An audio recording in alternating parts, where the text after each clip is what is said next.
हमजा शहर की एक कंपनी में काम करता था। कुछ दिन पहले उसने घर तब्दील किया। ये घर सालों से खाली पड़ा था। लोगों का कहना था कि यहाँ असाइब हैं, पर हमजा इन बातों से अनजान था। एक रात हमजा घर में अपने काम में मसरूफ था कि अचानक उसे एक आवाज आई।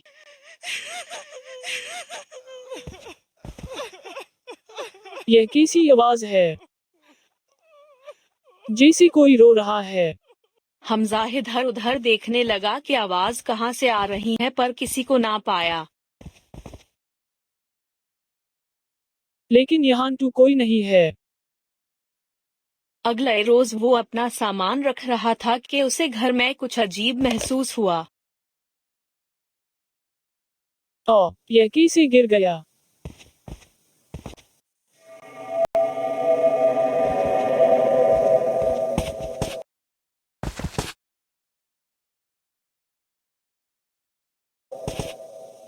दीवार पे किसी का साया देखकर वो घबरा गया। अगले रोज ऑफिस से वापसी पे हमजा अपने घर के दरवाजे पर रुक गया। वो कल दीवार पे देखे हुए साए के बारे में सोच रहा था। उसने एक नजर घर के बाहर घने दरख्तों को देखा और फिर घर के अंदर दाखिल हो गया।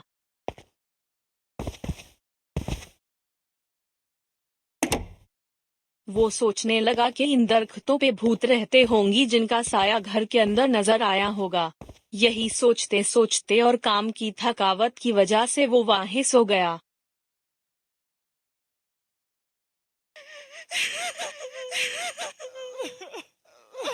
कुछ वक्त गुजरा था कि उसे वो ही आवाज फिर से सुनाई दी।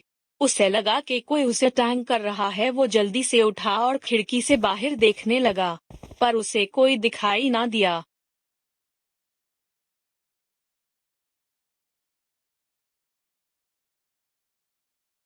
हमजा को बहुत गुस्सा आया और वो गुस्से से चिल्लाने लगा।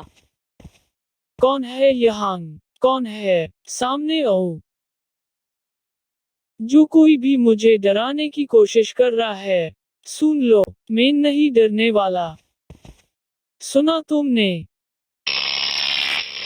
हाय अम्मा।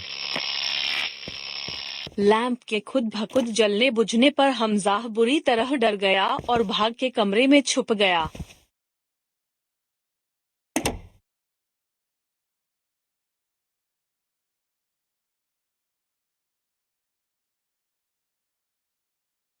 थोड़ी देर बाद खुद को हिम्मत हौसला देकर वो कमरे से बाहर आया और डरता डरता लैंप के करीब जाके उसे चेक करने लगा।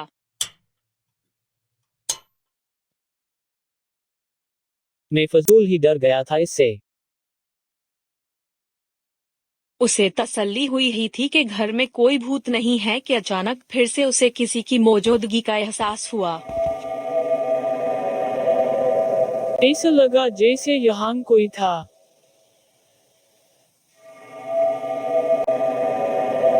वो फिर से परेशान हो गया।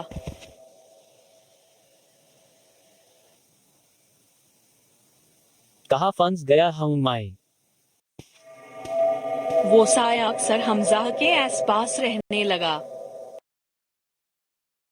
अभी तक हमजा को कोई नुकसान नहीं पहुंचा था, इसीलिए हमजा इसे अपना वहम समझने लगा था।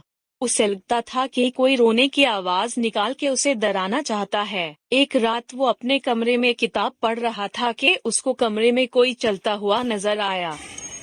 हमजा सोचने लगा कि ये उसका वहम नहीं है। हमजा को यकीन था कि कोई ना कोई जरूर है घर में।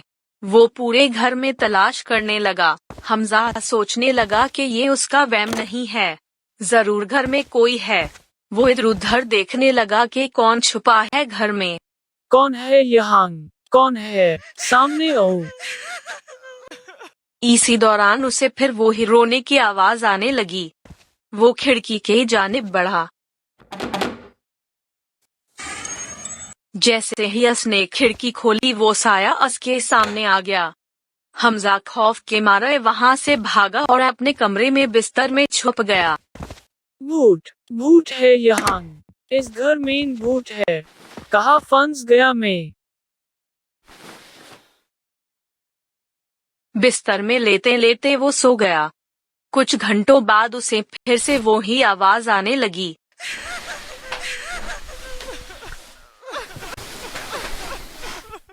क्या मुसीबत है यार, जब से इस घर में आया हूँ ये रोने की आवाज सुकून से नहीं रहने दे रही। अब की बार आवाज इतने करीब से आई जैसे कि कोई उसके पास बैठा रो रहा हो। हमजा ने मुड़ के देखा तो वो हैरान रह गया। कमरे में एक आदमी बैठा था। हमजा आदमी की आत्मा देखकर डर गया और डर के मारे वहां से भागा और घर से बाहर निकल गया। घर के बाहर उसे एक औरत की आत्मा दिखाई दी। वो भूत भूत करता वहां से भाग गया। भागते वो थककर घर से कुछ दूर पर ही एक बेंच पर बैठ गया। घर के अंदर भी भूत, घर के बाहर भी भूत, कहाँ जॉन में। वो परेशान था कि क्या करे और कहाँ जाए।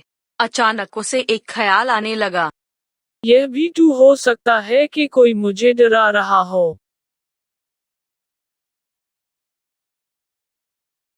वो जो कोई भी है इन्हीं झाड़ियों में छुपा होगा। हमजा झाड़ियों की तरफ चल पड़ा। चलते चलते उसकी नजर एक दरवाजे पे पड़ी। दरवाजा झाड़ियों से छुपा हुआ था। यह दरवाजा किस कमरे का है? तो वो यहाँ छुपा है। अभी मजा चिखाता हूँ उसे। हमजा ने दरवाजा खोला और कमरे के अंदर आ गया। पर अंदर आते ही वो हैरान रह गया। यहाँ तो कोई भी नहीं है। कमरे की हालत से तो लग रहा है कि यहाँ सालों से कोई नहीं आया। वो वापस जाने ही लगा कि वो दोनों आत्मा उसके सामने आ गए। हमजा डर गया लेकिन उसने हिम्मत करके आत्मा से बात की। आप लोग कौन हैं और इस कमरे में रहते हैं आप? हाँ, हम यहाँ रहते हैं बेटा। यह हमारा घर है। इस दुनिया से चले गए, पर आज भी अपने बेटे का इंतजार कर रहे हैं। 10 साल पहले की बात है। हमारा बेटा लंदन पढ़ाई करने जाना चाहता था। और जाफर के माँ बाप ने सारी बात हमजा को बताई। माफ करना बेटा, हम तुम्हें परेशान नहीं करना चाहते थे। सालों से इस घर में कोई नहीं आया था। जब तुम्हें देखा तो तुमसे बात करना चाहते थे। क्या नाम है आपके बेटे का? और अब वो रहता कहाँ है? जाफर नाम है मेरे बेटे का। 10 साल में वो कभी आपसे मिलने नहीं आया।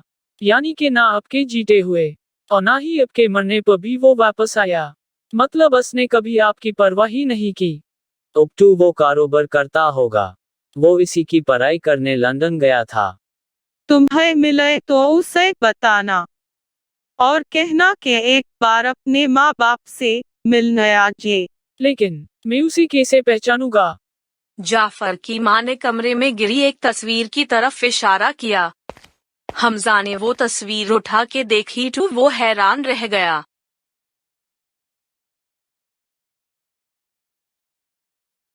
सर जाफर। हमजा जिस कंपनी में काम करता था वो जाफर की थी। इधर जाफर एक कामयाब बिजनेस डील लंदन में करके वापस आया था। फ्लाइट आरामदेह नहीं थी। आज तो थका दिया सफर ने। हाँ, मैं भी थक गई हूँ। लेकिन रिचा, मैं बहुत खुश हूँ। बिजनेस डील कामयाब रही। यह बिजनेस डील हमें बहुत प्रॉफिट देगी। हाँ, प्रॉफिट भी होगा और हमारी कंपनी इंटरनेशनल भी हो जाएगी। मुझे तो बस इतना पता है कि मुझे शॉपिंग करनी है।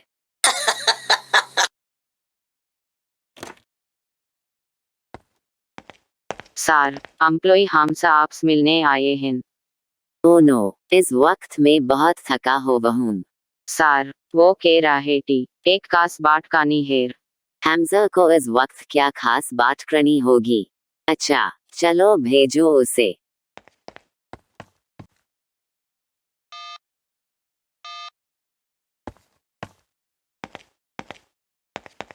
Good evening sir. Good evening. हाँ बोल हमजा, कौन सी जरूरी बात करनी थी?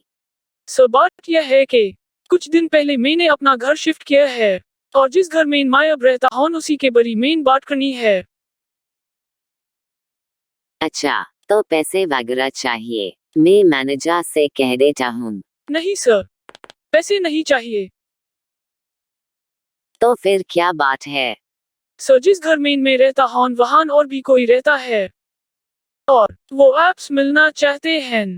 हाँ तो किसी दिन ले आना उनको ऑफिस, मिल लूंगा उनसे।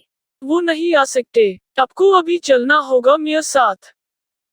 नहीं इस वक्त नहीं, अभी मैं थका हुआ हूँ। वो सालों से आपका इंतजार कर रही हैं, वो तो नहीं थके। क्या मतलब है तुम्हारा? सर, आपके माँ बाप आपका इंतजार कर रही हैं। माँ बाप? लेकिन वो तो। जी सर, उनकी जिंदगी के दिन खत्म हो गए पर उनका इंतजार खत्म नहीं हुआ। आपको लंदन भेजने के लिए आपके माँ बाप ने अपना घर बेचा। आप परेशान न हन इसलिए आपको बताया तक नहीं। आपके जाने के बाद उसी घर के एक कमरे में रहने लगी। वक्त गुजरने के साथ उनकी सेहत भी खराब रहने लगी। उनको उम्मीद थी कि आप पद लिख के वापस आओगी, पर आप वापस अन्य की झूठी तसल्ली डट रही और अपनी जिंदगी में मगन हो गए। वो आपकी याद में रोते रही। अब कभी वापस आए ही नहीं उनके पास। पर मरने के बाद भी वो आपके एक बार अन्य का इंतजार कर रहे हैं। ये सब सुनकर जाफर को अपना आप बहुत बुरा लगने लगा और वो रोने लगा। हमजा जाफर और रिचा को लेकर के उसी कमरे में पहुंचा। देखिए तो कौन आया है, आपका बेटा आपसे मिलने आया है। कमरा देखकर जाफर को खुद की कामयाबी पे अफसोस हो रहा था। जाफर के माँ बाप उसके सामने आ गए। वो कुछ भी ना बोले, बस अपने बेटी को देखते रहे। शर्मिंदगी में डूबा जाफर उनसे माफी मांगने लगा और अभी आगे बढ़ा ही था कि वो दोनों चले गए। माँ, बाबा, मुझे माफ कर दो। जाफर रोने लगा। उसको अपनी हर कामयाबी छोटी लग रही थी। शर्मिंदगी और पछतावे के सिवा कुछ बाकी ना था।